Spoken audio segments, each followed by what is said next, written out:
What's up, everyone? It's Dakota, and today is August 26, 2019, which is probably one of the most important dates ever, especially for the modern format, where we have the new ban and restricted announcement just went up today. Waited a few hours after the actual announcement went up before I recorded the video just to kind of gather some thoughts and ideas, uh, things like that, just to really kind of get my ducks in a row before I make like a super hot take. I'm sure there's probably going to be some and some things that people don't necessarily agree with in this video, but that's just going to happen and no matter what you do. So I'm going to start top to bottom, starting with standard Rampaging Ferocidon, which is a card that has been banned for, it seems like ever. I mean, back when mono red and black red were like basically the big debate, like which one of those are you playing, and the rest of the format was just really trying to catch up with it. Ferocidon is the card that got banned, along with another card. It doesn't even really matter because I know it's not standard legal anymore. Rampaging Ferocidon is now unbanned in standard, which is going to be good at like combating like the vampire decks and the escape shift decks, mainly the Field of the Dead decks, just to really stop them from, or really punishing them for going wide and having to have an answer and play possibly a little bit more interactive with cards like Rampaging Ferocidon. Not anything that's gonna like break the format in half. It is also something to note too that on Arena is unbanned in best of 3, but it is still banned in best of 1 because of the mono red decks win rate and everything. But you can still play with cards like Tibble, essentially do the sort of kind of the same thing as Rampaging Ferocidon, where like players can't gain life or your opponents can't gain life, and it makes doubles. So take that for what you will. I don't think Ferocidon's going to like warp the standard format for like the month and a half that we still have left of it, if there's even that much time left. So this card's fine. I'm totally okay with it. I'm not going to like stop playing standard or tell people not to play it. Card's totally fine. Should have unbanned. Probably been unbanned a long time ago, but we're here now, so that's good enough. The format that I really thought was gonna get totally shaken up, and probably, even though like this is kind of like the stuff that I thought was going to happen and what I kind of wanted to happen, I'm still kind of surprised that it did happen. So starting at the top, the big baddie of the format that we've had to deal with like the last like few months, Hogaak Arisen Necropolis is finally banned completely. Even if Bridge died for its sins, we have no idea if Bridge is even going to get unbanned. They talked about it in this article, which I will link in the description of this video. They talked about possibly unbanning Bridge, but it being too early, so maybe in the next one or the one after. I wouldn't be surprised if Bridge from the Below got unbanned. Wouldn't be surprised if it stayed banned either. It's a really interesting card, has a really interesting design to it and everything. It just doesn't seem like a card that necessarily needs to be legal in modern, but I'm sure it's fine whether it's banned or it's unbanned. I'm sure people are going to find a way to still play it and figure out if it's still busted or not when it gets unbanned, but we'll see. But for now, Hogaak Arisen Necropolis finally banned. You can sing your praises to the modern gods or whatever god that you want to pray to, that this deck is finally and hopefully once and for all just dead and just doesn't show up, at least for quite a while. Another one, a card that had been like debated for probably about a year now, that if it should get banned or not, finally got the axe. Faithless Looting, banned in modern. Whether it's the people that have been like arguing for it, finally it's banned. I can't believe it got banned. My thoughts on it are that it gave a lot of power to like the graveyard decks, and even gave a lot of power to decks like Blue Red Phoenix and all the other like unfair decks, like even Hogaak. Obviously, like really wanted to play it because then you could just bin your Hogaaks or your Vengevines and things like that, and just kind of go off from there. Faithless Looting getting banned just kind of adds like an interesting dynamic and a way to shake up the format. And like my argument before with Modern was, with this ban and restricted announcement, if they ban Hogaak, they have to ban or unban something else, or do both to shake up the format, or else we just go back to Blue Red Phoenix, Humans, and decks like that just being like the #1 decks playing the format.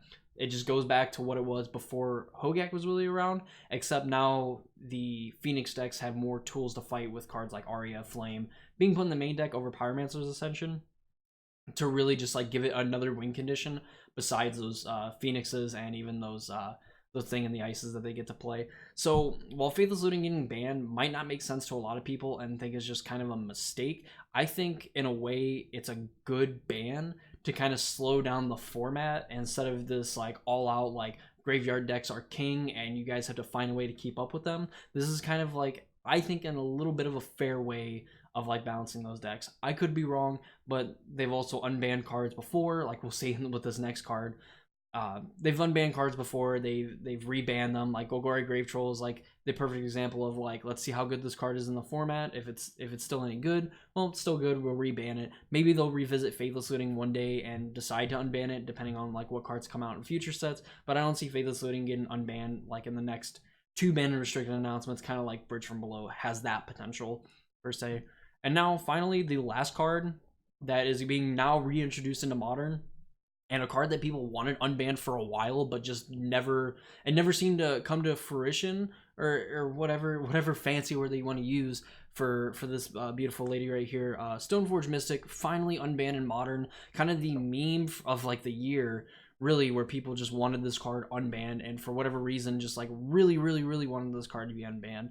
And why I think it's like a good and a bad thing, and kind of like a pros and cons list that you can have for it. Blue-white control gets really good now that Dredge and Phoenix and the Hogaak deck are just now kind of like having to figure out like, well, what do we do from here, as far as like Faithless Looting being banned for like the Phoenix decks and the Dredge decks, and Hogaak now just really not even being a deck, and they're not being like now any super consistent Dredge decks or graveyard decks in the format now, or that have a really cheap, like reliable way of getting cards in the graveyard, other than something like Stitcher Supply or even like Satyr Wayfinder and stuff like that we saw in the evolution of the Hogaak deck. So with Stoneforge Mystic now kind of slotting into like these like now white mid-range decks with decks like Death and Taxes, and now blue-white having like an additional package that they can play in their deck, I could totally see Stoneforge Mystic slotting into like a blue-white X, or just a blue-white like flash mid-range deck or something like that, where they just try to kind of control the board, maybe get some value with like some of the swords, or maybe even like Batterskull if you really want to, and just kind of from there like try to value out the opponent and really just trying to get so much advantage, kind of like how the format was kind of getting into with like Jund trying to be still being like the premier mid-range deck and becoming now like the #1 mid-range deck to play, because it had a lot of hate and things that it could do for Hogaak and also put a clock on, but then also against the other decks just kind of value them out if they were trying to out mid-range them with cards like Ren and 6, Liliana, things like that. Stoneforge Mystic kind of just turns the format upside down even more than like the Hogaak and Faithless Looting banning. Like this is going to be a completely new Modern format that we really don't even know like what's going to happen. Like there's all these assumptions. Like I feel like Humans is like still like a fine deck. If people want to play like Thalia alongside like Stoneforge Mystic and things like that, like that's fine. Like Humans is still just a really powerful deck to play.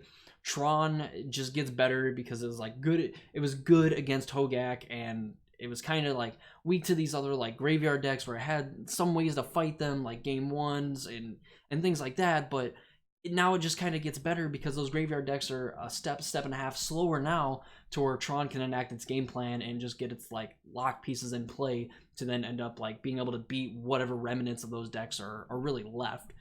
And Stoneforge Mystic just adding to this chaos of like, we don't know what's going to happen, we don't know where this format's going to be, or where it's gonna go in like a month from now when everything kind of gets settled down. But I do like this unbanning, and at the same time I don't, because I feel like blue-white just ends up getting this extra tool that while other decks could use, I think blue-white can use and abuse better in a more fair way than a lot of other decks can.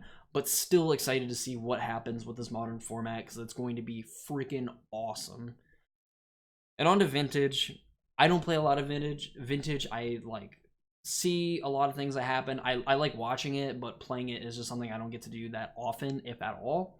Karn the Great Creator, Mystic Forge, Mental Misstep, and Golgari Grave Troll are restricted. Their reasonings behind this, and again, like you can read more in depth. Essentially, like the shop decks with Karn and Mystic Forge were just like super fast and would just like plow over anybody else that was like trying to play a more fair game or a longer game, just by putting out a ton of lock pieces, even more lock pieces than what it could have, on turn 1 and turn 2 of the game to really just stop your opponent from really playing Magic.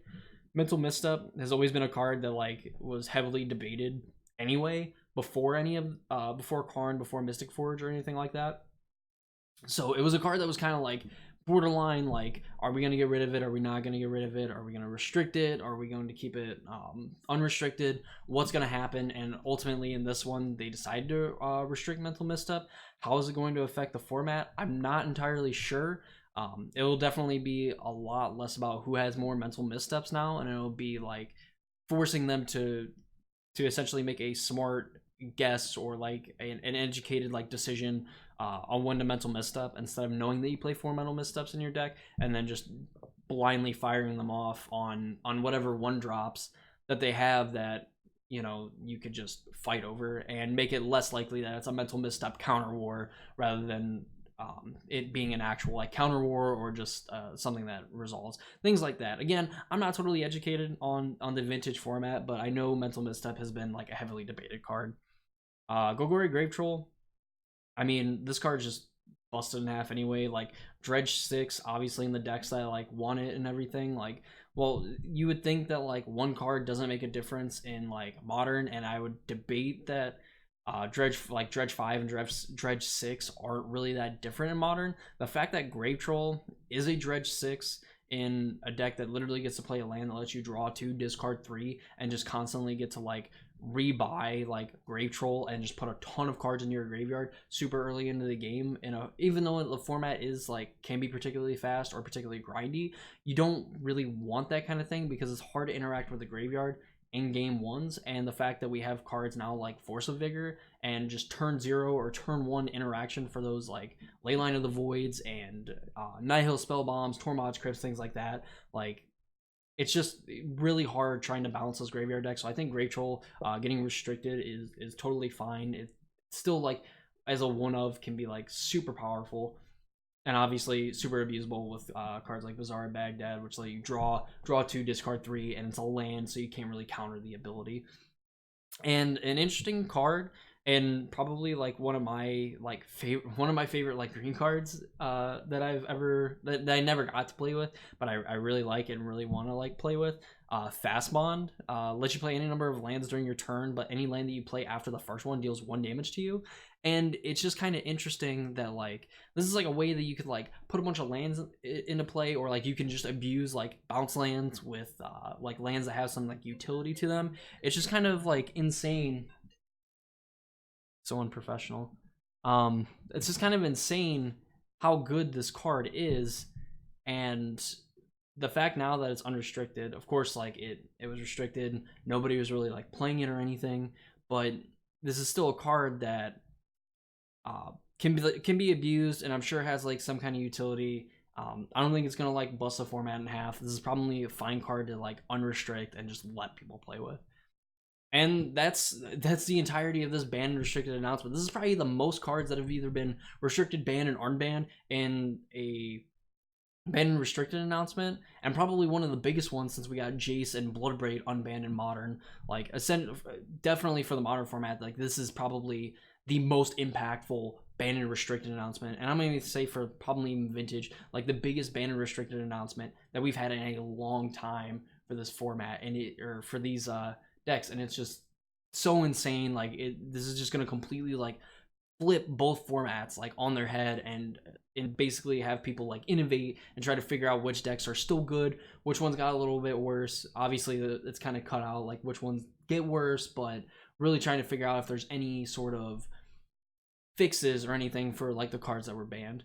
Even though I think for Modern it's pretty much set in stone. Like these graveyard decks definitely took a big hit today, and probably are going to be left to kind of flop around and figure out what they're going to be in the coming months, until we get another ban restricted announcement, or until they find out that like Faithless Looting is totally fine. They let us have it back again. But that's going to be it for this video. I'm going to leave the link for the ban and restricted announcement in the description of this video. Be sure to follow me on Twitch and Twitter as well. That's where I go to mainly post links to like my videos and stuff that I upload every day, where I post my links in that for when I stream. Be on the lookout for a stream today. I'm going to probably be streaming at like 5 o'clock ish, 5, 6 o'clock, where we're gonna be doing the landfall event for the landfall event on Magic Arena to get some of the sweet basic lands and things like that, and really just trying to grind again more towards Mythic. Try to make that push with like a week, 6 days, 7 days I think left in the season. Probably won't get there, but we can at least make an honest effort at it. And also be sure to subscribe and like any videos that you see on my channel, just to help us grow the community and everything. Magic's great, it's awesome, I love talking about it, and I love talking about it with the people that interact with me and like the comments of the videos, the ones that do end up getting comments, and even like the people that message me or talk to me about anything that I talk about. Like I'm always like willing to take in information, willing to talk about anything that you see in any of my videos or just anything in general. But yeah, make sure to subscribe to the YouTube channel, like the video, go follow me on Twitch, follow me on Twitter, get all the news and everything that you see there, and just come hang out with me on Twitch tonight and even tomorrow night. I'll probably stream twice on Tuesday, just to kind of get some stuff out there, really just kind of go hard at this streaming thing, really want to get to affiliate and things like that. But yeah, that's gonna be it for me. Hope you guys enjoyed the video, and I'll see you guys tomorrow.